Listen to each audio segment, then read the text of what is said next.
Hello साथियों, विद्यार्थियों, कैसे हो आप सब। मैं पवन शर्मा फिजिक्स गुरु में आप सभी का स्वागत करता हूं। तो दोस्तों, आशा करता हूं आप एकदम बढ़िया होंगे, मस्त होंगे और अच्छे से पढ़ाई कर रहे होंगे। और आशा करता हूं कि आपको अच्छे से समझ भी आ रहा होगा। और कल की क्लासेस में हमने आपको बताया था टाइप्स ऑफ मैट्रिक्स के कुछ और आगे के पार्ट बताए थे और आशा करता हूं आपको समझ में भी आया होगा। आज हम एक मोस्ट इंपोर्टेंट मैट्रिक्स के बारे में बात करने वाले हैं जिसका नाम है ऑर्थोगोनल मैट्रिक्स। इस मैट्रिक्स पर पेपर में एक क्वेश्चन 100% बनता ही बनता है। यही नहीं, आप टीचिंग एग्जाम की अगर आगे तैयारी भी करोगे तो वहां भी एक क्वेश्चन आपको पेपर में देखने को मिलेगा। तो चलिए आज हम ऑर्थोगोनल मैट्रिक्स के बारे में बात करते हैं। ऑर्थोगोनल मैट्रिक्स से पहले मैं एक चीज और आपको समझाना चाहूंगा, transpose of matrix. Transpose of matrix, ये ट्रांसपोज ऑफ मैट्रिक्स क्या होती है पहले ये समझ लीजिए। अगर आपने ये समझ लिया तो ऑर्थोगोनल मैट्रिक्स आपको समझने में बहुत ही आसान हो जाएगी। ठीक है, तो चलिए ट्रांसपोज ऑफ मैट्रिक्स क्या कहती है पहले मैं आपको एग्जांपल लेके बता देता हूं, फिर आपको इसकी डेफिनेशन लिख दूंगा। ठीक है, चलिए मैंने मान लिया ए इक्वल टू कोई मैट्रिक्स है, लेट ए इक्वल टू 2 3 4 5 6 7 -2 3 0। ये आपके पास कोई मैट्रिक्स है और आपको मैंने बताया था कि ये क्या होती है हमारी रोज और ये हमारे क्या होते हैं कॉलम्स। तो जो मैट्रिक्स क्या लिखा है यहां पे ट्रांसपोज, और ट्रांसपोज को रिप्रेजेंट करते हैं ए ऐसे करके डैश लगा देते हैं इसके ऊपर, या तो इसे बोलेंगे ए डैश या क्या बोलेंगे ए ट्रांसपोज। समझ में आ गई बात। तो चलिए ए ट्रांसपोज इक्वल टू कैसे, मैंने बताया कि रो को बना दो कॉलम और कॉलम को बना दो रो, उसी को हम क्या बोलेंगे ट्रांसपोज ऑफ मैट्रिक्स। जैसे ये रो है, रो को क्या बना दो कॉलम, ये रो 2 3 4 तो इसे मैंने बना दिया कॉलम। ये रो है 5 6 7 इसको बना दिया कॉलम। ये क्या है रो -2 3 0 इसको क्या बना दिया कॉलम। ठीक है, समझ में आई बात। क्या करना है ट्रांसपोज ऑफ मैट्रिक्स में, जो मैट्रिक्स हमें गिवन होगी उसके रोज और कॉलम को क्या कर देना है इंटरचेंज कर देना है, वही हमारी क्या कहलाएगी ट्रांसपोज ऑफ मैट्रिक्स। देखो मैं एक एग्जांपल और लेके बता दिया, सपोज b इक्वल टू 2 -4 5 0 3 2 1 1 1। अगर इसका ट्रांसपोज निकालेंगे हम तो क्या आएगा 2 -4 5, मैंने क्या कहा रो को बना दो कॉलम 0 3 2 1 1 1। तो देखो ये वाली रो क्या बन गई कॉलम, सेकंड रो क्या बन गया सेकंड कॉलम, थर्ड रो क्या बन गई थर्ड कॉलम। कई बार ऐसा देखने को भी मिलेगा कि मैट्रिक्स जो होती है, कोई मैट्रिक्स गिवन होगी, अगर उसका ट्रांसपोज निकालते हैं तो वो मैट्रिक्स में कोई चेंज नहीं आता। जैसे कि identity matrix, identity matrix unit matrix मैंने आपको बताई है, उसका मैं एग्जांपल लेके आपको बताता हूं कि अगर कोई भी रो और कॉलम चेंज करें तो उस मैट्रिक्स में कोई चेंज नहीं आएगा। जैसे कि मैंने लिखा लेट a इक्वल टू 1 0 0 0 1 0 0 0 1, ये 3 इंटू 3 की आइडेंटिटी मैट्रिक्स है। अगर आप इसका ट्रांसपोज निकालते हो तो क्या होगा, मैंने बताया कि रो को क्या बनाना है कॉलम 1 0 0 0 1 0 0 0 1। ठीक है, तो देखो कोई चेंज हुआ इसमें नहीं, ए ट्रांसपोज किसके इक्वल आ गया ए के आ गया। ठीक है, तो कई बार ऐसी मैट्रिक्स आपके सामने आएंगी, उनका आप ट्रांसपोज निकालोगे तो क्या होगा मैट्रिक्स सेम ही आएगी। आप ये मत कहना कि सर मैट्रिक्स सेम आ रही है तो इसका ट्रांसपोज पॉसिबल नहीं है, सब कुछ पॉसिबल है, कई बार सेम आएगी कई बार अलग आएगी। तो इसकी डेफिनेशन लिख लो, लेट ए मैट्रिक्स है ए आई जे, एक minute, let matrix aij then the matrix obtained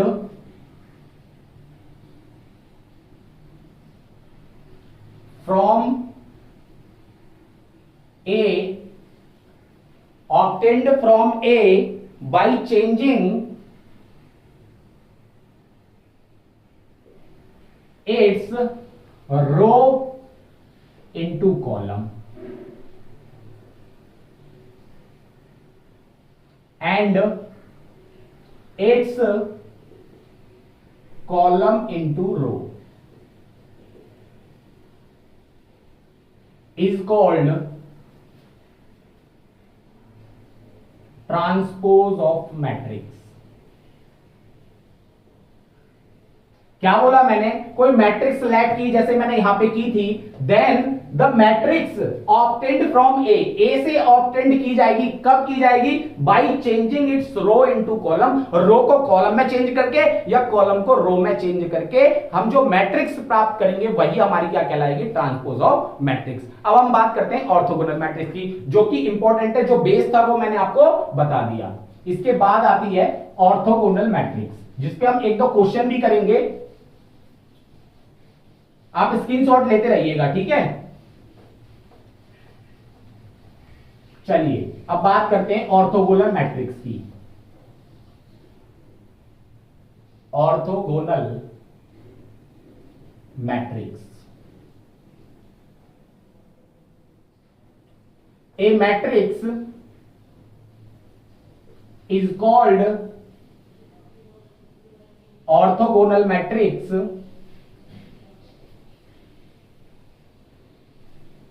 कब बोलेंगे orthogonal matrix? If A transpose A equal to I.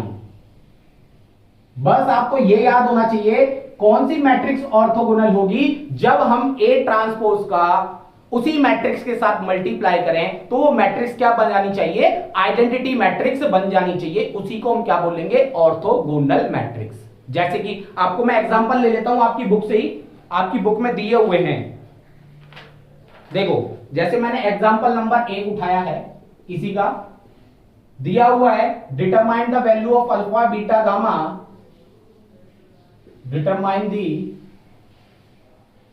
Value of alpha beta gamma when, matrix है आपके पास में 0 2 beta gamma alpha beta minus gamma alpha minus beta gamma is orthogonal. ठीक है? क्या कह रहा है question? Determine the value of alpha beta gamma when matrix आपको गिवन है इज ऑर्थोगोनल। क्वेश्चन में कहा है कि ये मैट्रिक्स जो गिवन है वो ऑर्थोगोनल है। इट मींस मैंने मान लिया लेट जो मैट्रिक्स गिवन है उसे मैंने ए लेट कर लिया, 0 2 beta gamma alpha beta minus gamma alpha minus beta gamma. ये मैट्रिक्स क्या? ऑर्थोगोनल। इट मींस ऑर्थोगोनल का मतलब क्या है कि अगर इस मैट्रिक्स का ट्रांसपोज करें और इसी मैट्रिक्स के साथ मल्टीप्लाई करें तो वो क्या आनी चाहिए? आइडेंटिटी मैट्रिक्स आनी चाहिए। तो पहले इसका ट्रांसपोज निकाल लेते हैं। ट्रांसपोज निकालेंगे तो क्या आएगा? आपको पता है, रो को कॉलम में चेंज कर दो। ये रो है, इसे कॉलम बताएंगे तो 0 2 beta gamma alpha beta minus gamma alpha minus beta gamma. ठीक है? क्या बना दिया मैंने? रो को कॉलम बना दिया, इस रो को कॉलम बना दिया, इस रो को कॉलम बना दिया। इससे पहले ट्रांसपोज ऑफ मैट्रिक्स मैंने इसलिए बताई थी। ठीक है? अब दोनों का क्या करना है? मल्टीप्लाई करो जी। ए ट्रांसपोज क्या है? ए ट्रांसपोज है 0 alpha alpha 2 beta beta minus beta gamma minus gamma gamma. ठीक है? इसके साथ में किसका मल्टीप्लाई करना है? ए का। ए क्या है? 0 2 beta gamma alpha beta minus gamma alpha minus beta gamma equal to I. अब देखो ये आपको पता है 3 इंटू 3 की मैट्रिक्स है, तो आइडेंटिटी मैट्रिक्स भी हमें क्या लेनी पड़ेगी? 3 इंटू 3 की। ठीक है? तो क्या होती है आइडेंटिटी मैट्रिक्स 3 इंटू 3 की?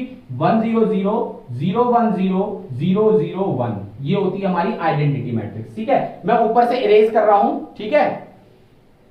आप स्क्रीनशॉट ले लेना, मैं ऊपर से इरेज कर रहा हूं।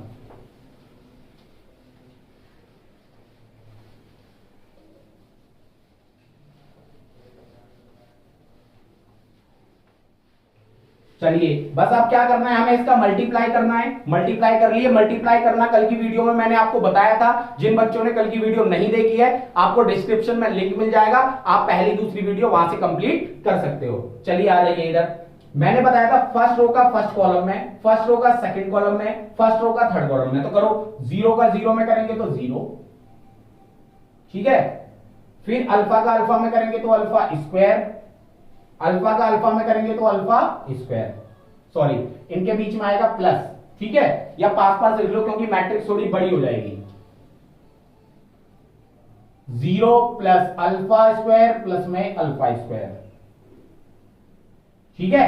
उसके बाद आ जाइए फर्स्ट रो का सेकंड कॉलम में, 0 का 2 बीटा में करेंगे तो 0, अल्फा का बीटा में अल्फा बीटा, फिर अल्फा का बीटा में करेंगे तो माइनस का अल्फा बीटा, फिर फर्स्ट रो का थर्ड कॉलम में 0 माइनस का अल्फा गामा प्लस में अल्फा गामा, ठीक है।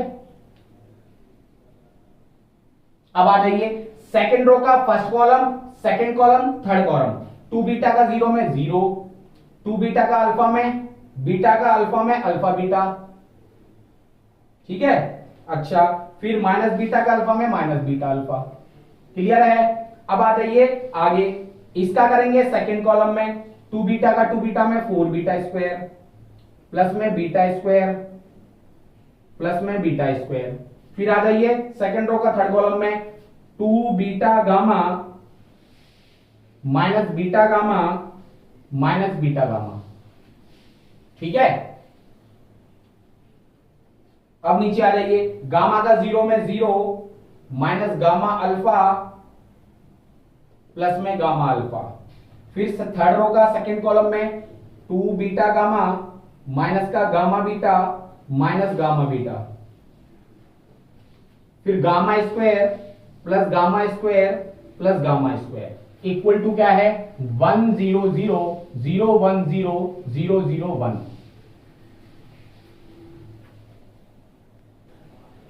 चलिए गर्मी पड़ रही है, बड़ा पसीना आ रहा है। चलिए आगे करिए, अल्फा स्क्वायर क्या हो गया 2 अल्फा स्क्वायर, ये कैंसिल तो 0 हो गया, ये कैंसिल, ये भी 0 हो गया, ठीक है। अल्फा बीटा से अल्फा बीटा कैंसिल, ये भी 0, ये क्या हो गया 6 बीटा स्क्वायर, ये भी 0। देखो 2 बीटा गामा से 2 बीटा गामा कैंसिल, ये अल्फा गामा से कैंसिल, और ये 2 बीटा गामा ये भी कैंसिल, यहां बचा 3 गामा स्क्वायर, तो 0 0 और ये 3 गामा स्क्वायर, ये आ गया आपका 1 0 0 0 1 0 0 0 1। बस अब आप कंपेयर करा दीजिए, 2 alpha square equal to compare कराएंगे तो क्या आएगा 1, 6 बीटा स्क्वायर इक्वल टू क्या आएगा 1 and 3 gamma square equal to क्या आएगा 1। तो यहां से अल्फा की वैल्यू क्या आ गई, अल्फा स्क्वायर इक्वल टू 1/2 और अल्फा की वैल्यू प्लस माइनस 1/√2, ये अल्फा की वैल्यू, यही पूछा था ना, determine the value of alpha beta gamma. ऐसे यहां से बीटा स्क्वायर क्या आ गया 1/6, तो बीटा की वैल्यू आ गई 1 प्लस माइनस 1/√6। ऐसे ही गामा स्क्वायर इक्वल टू 1/3 और गामा की वैल्यू क्या आ गई प्लस माइनस 1/√3, ठीक है, समझ में आ गया। तो ये क्वेश्चन ऑर्थोगोनल मैट्रिक्स के पेपर में पूछे जाते हैं। आप प्रीवियस ईयर सेकंड सेम के तो पेपर फर्स्ट टाइम ही हो रहे हैं, तो आप प्रीवियस ईयर के क्वेश्चन उठा के दे सकते हैं फर्स्ट ईयर के, ठीक है, उसमें आपको ऑर्थोगोनल मैट्रिक्स के क्वेश्चन 100% मिल जाएगा, ठीक है। एक और क्वेश्चन मैं कराता हूं, आप स्क्रीनशॉट ले लीजिए इसका, ठीक है।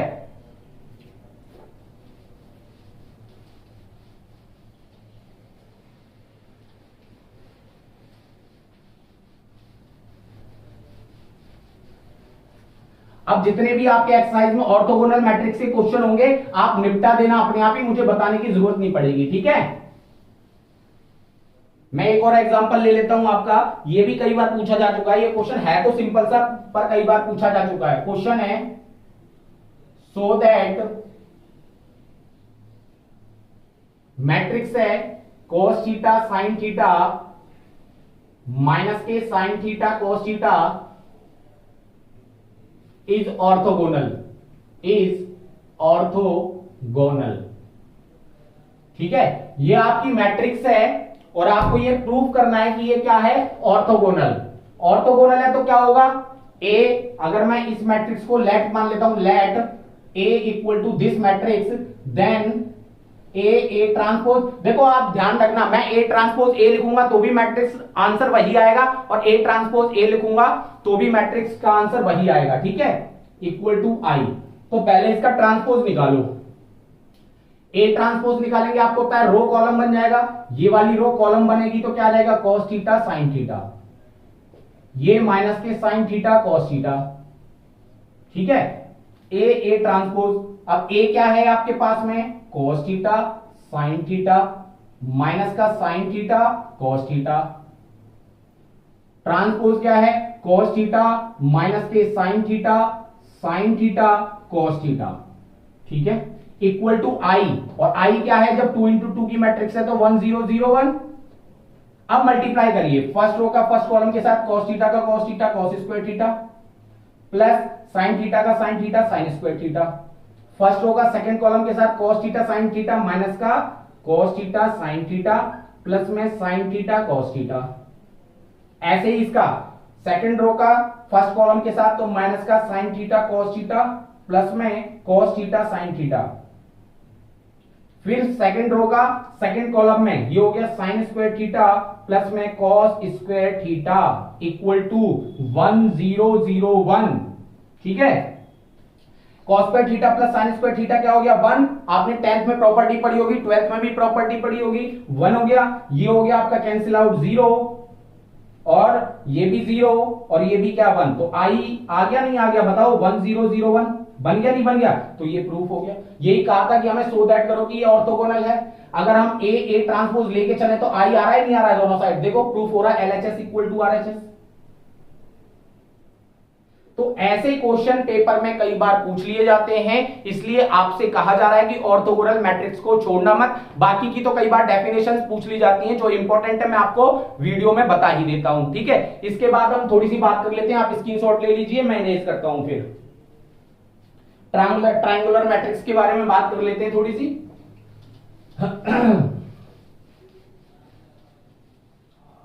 या आप प्रॉपर्टीज लिख लीजिए, प्रॉपर्टीज ऑफ ट्रांसपोज मैट्रिक्स, क्योंकि मैंने ट्रांसपोज मैट्रिक्स बताने के बाद में ऑर्थोगोनल स्टार्ट कर दिया था, तो उसकी प्रॉपर्टीज आप लिख लो।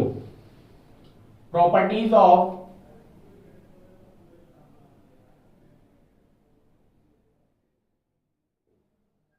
Transpose of matrix.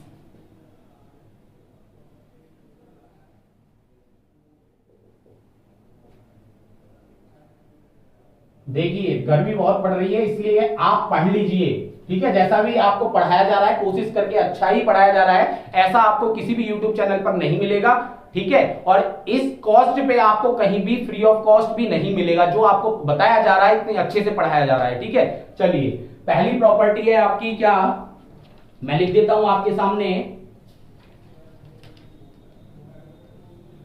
अगर हम ए का ट्रांसपोज करें, अगर ए के ट्रांसपोज का अगर कोई मैट्रिक्स ए है, ए का ट्रांसपोज हमें गिवन है, फिर से उसका ट्रांसपोज करते हैं तो वो क्या बन जाती है, वही मैट्रिक्स बन जाती है, ठीक है। दूसरी प्रॉपर्टी, अगर किसी भी मैट्रिक्स के साथ कोई कांस्टेंट है और कांस्टेंट का अगर हमें ट्रांसपोज करना है तो वो कांस्टेंट आ जाता है बाहर, और ट्रांसपोज किसका होता है, मैट्रिक्स का, ठीक है। चलिए तीसरी प्रॉपर्टी है कि अगर ए प्लस बी का ट्रांसपोज करना है, किसका, ए प्लस बी का ट्रांसपोज करना है, तो वो क्या हो जाता है, ए का ट्रांसपोज प्लस बी का ट्रांसपोज, ठीक है। ये तीसरी प्रॉपर्टी है। चौथी प्रॉपर्टी क्या है आपकी, अगर ए बी का ट्रांसपोज करते हैं तो वो क्या होता है, बी का ट्रांसपोज पहले होगा, ए का ट्रांसपोज बाद में होगा।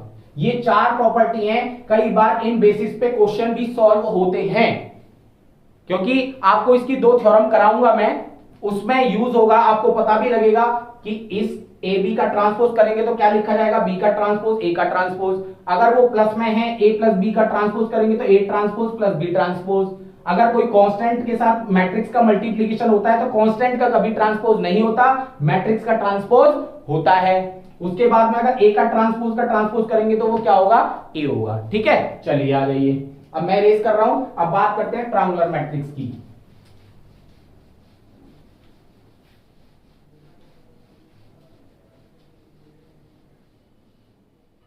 Triangular matrix,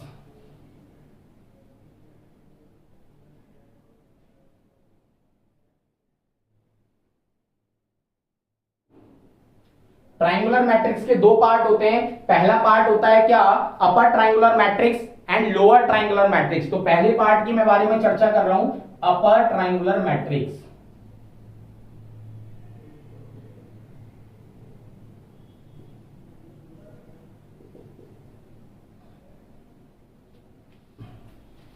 upper triangular matrix क्या कहती है कि a square matrix a square matrix is called upper triangular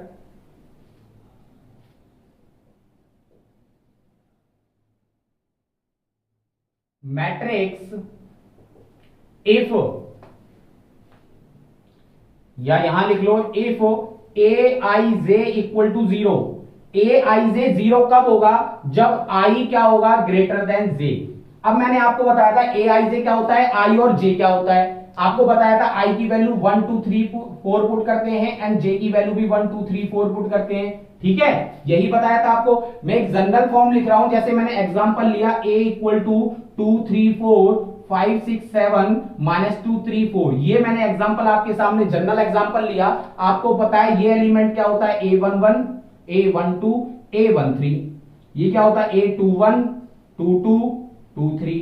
अगर यहां ना दिखाई दे रहा हो तो मैं यहां लिख रहा हूं, ये क्या है, a11 a12 a13 a21 22 23 31 32 33। आपको पता है सबसे पहली वाली वीडियो में आपको इंट्रोडक्शन में मैट्रिक्स समझाया था, एक एक वर्ड वहां मैंने आपको समझाया था a1 a12 a13 ये कैसे होता है, कैसे फाइंड आउट करते हैं, वो सब बताया था आपको। अगर आपने वो वीडियो नहीं देखी है तो आप डिस्क्रिप्शन में लिंक दे दिया जाएगा, वहां से आप देख सकते हो। तो देखो मैंने क्या कहा, ए आई जे 0 होगा। कहां पे 0 होगा? जब आई की वैल्यू ग्रेटर देन होगी जे से। देखो यहाँ पे आई की वैल्यू ग्रेटर देन है जे, तो इसका मतलब ये वाला एलिमेंट क्या होगा, 0 होगा। यहां क्या होगा, 0।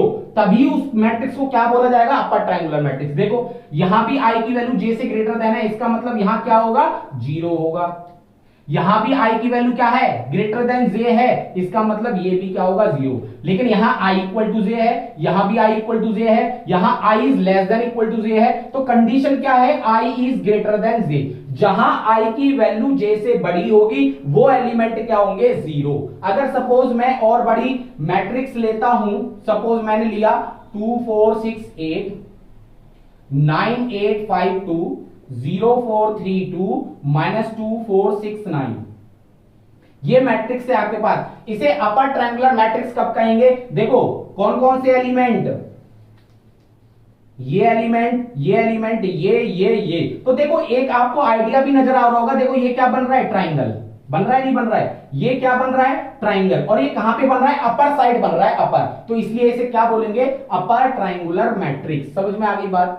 कैसे फाइंड आउट करते हैं? नीचे वाले एलिमेंट क्या होंगे, सारे 0 होंगे। कौन से 0 होंगे, जहां आई बड़ा होगा जे से। तो ये क्या होता है, a21 होता है, ये a31 होता है, ये 32 होता है, ये 41 होता है, ये 42 होता है। तो देखो यहां पे आई की वैल्यू सब में क्या है, जे से ग्रेटर देन है, इसलिए ये क्या है, अपर ट्रायंगुलर मैट्रिक्स। सेम ऐसे ही क्या है, लोअर ट्रायंगुलर मैट्रिक्स। मैं ये इरेज कर रहा हूं, आप स्क्रीनशॉट ले लेना।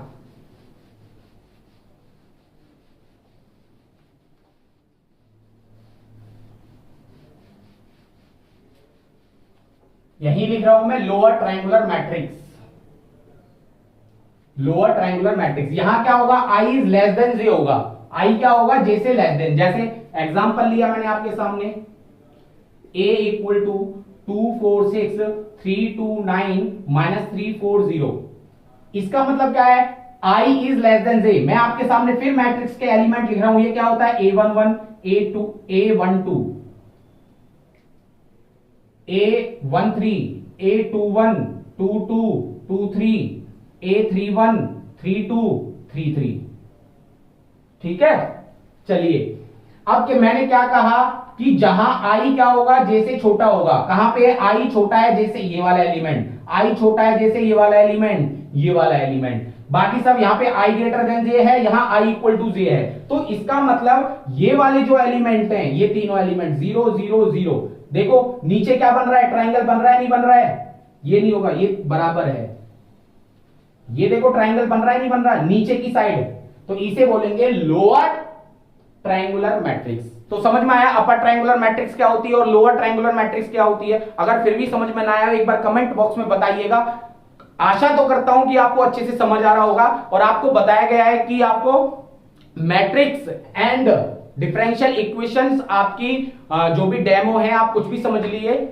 आपके दिया जा रहा है, लेकिन जो ज्योमेट्री वाली बुक है वो आपकी अभी मार्केट में आई नहीं है, इस वजह से नहीं चल पा रही है। लेकिन जैसे ही ऐप पे आपकी क्लासेस चलेंगी तो ज्योमेट्री की क्लासेस मैट्रिक्स के साथ साथ चलने लगेंगी। आशा करता हूं आपको अच्छे से समझ में आ रहा होगा। आप खुश रहिए, मस्त रहिए, स्वस्थ रहिए, घर वालों के साथ मस्ती करते रहिए। चलिए, धन्यवाद। जय हिंद, जय भारत।